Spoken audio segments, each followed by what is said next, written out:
अभी दोपहर के 1 बजने वाले हैं और अभी मैं हूँ यामा स्क्वायर में।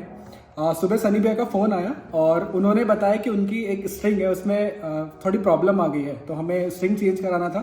तो हम सबसे पहले गए सरगम और जब वहाँ पे गए तो हमें पता चला कि वो बंद रहती है। उसके बाद फिर हमें याद आया कि यामा स्क्वायर है जो संडे को खुला रहता है।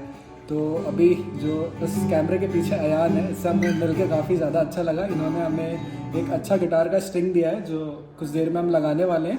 और ये बैकग्राउंड आप देख के समझ सकते हैं कि यहाँ पे हमने चीनू की एक स्टोरी है वो बनाई थी।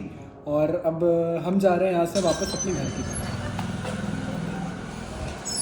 तो अभी दोपहर के 2 बजने वाले हैं और आज का शेड्यूल थोड़ा सा टाइट होने वाला है क्योंकि अभी घर जाना है। घर जाने के बाद जो हमारा ड्रम्स है उसे डिसमेंटल करना है। डिसमेंटल करने के बाद सर्विस के लिए भी निकलना है। अभी दोपहर के 3 बजने वाले हैं और पहले ऐसा होता था कि हमें कहीं जाना होता था तो हम ड्रम्स को ऐसे ही लेकर के जाया करते थे, लेकिन अब वैसा नहीं होगा क्योंकि हमने एक नया गिग बैग ले लिया है।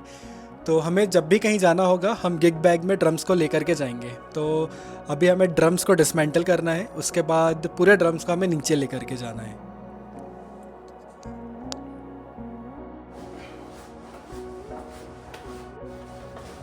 पहले हमें 4 बार ऊपर जाना पड़ता था और 4 बार नीचे आना पड़ता था और आज 3 बार में ही सारा ड्रम्स नीचे आ गया।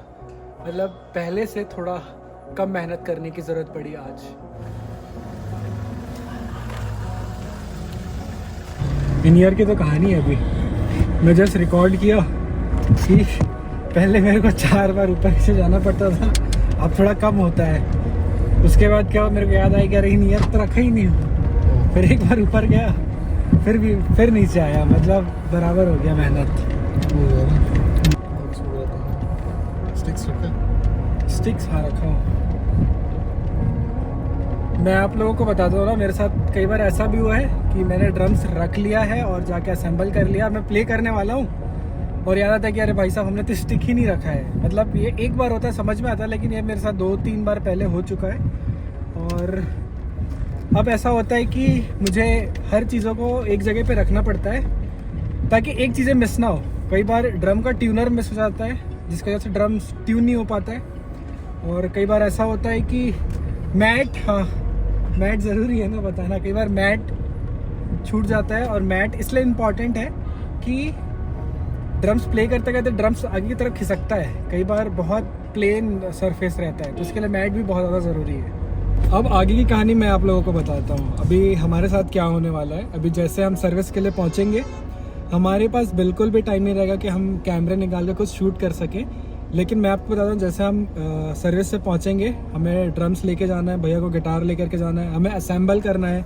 जैसे हम असेंबल करेंगे उसके बाद स्टार्टिंग का जो हमारा सेशन होगा उसके बाद में फिर हमें वर्शिप पे जाना है और फिर वर्शिप के बाद में पास्टर साहब का सेशन होगा और इस बीच में चर्च चलता रहेगा। तो आज का व्लॉग मुझे लगता है यहीं पे ख़त्म कर देना चाहिए।